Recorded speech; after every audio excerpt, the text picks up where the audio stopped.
সাই আকাবের পীরের কেচা ছাড়ো মুসলমান গজলে বলল মশিউর রহমান মুরব্বি মুরব্বি ডায়লগটি নয় মন্দ হুজুর বলল এটা নিয়ে করো আনন্দ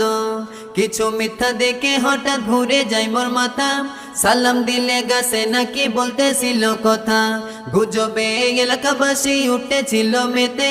গ্রামের প্রধান এসে গাছটি দিল কেটে ঠিক কোটা নিয়ে আবু সাইদ খেলো যখন গুলি বলল সবাই হাসিনার বয়কটের আওয়াজ তুলি গণভবন যখন সবাই ঘাও করতে গেছে হাসিনা পালিয়ে তখন গেল মোদির কাছে কোটা নিয়ে আবু সাইদ খেলো যখন গুলি বলল সবাই হাসিনার বয়কটের আওয়াজ তুলি গণভবন যখন সবাই ঘাও করতে গেছে হাসিনা পালিয়ে তখন গেল মোদির কাছে আসাদুদ্দিন ঐসি এবার মোদির দিল ধোলাই।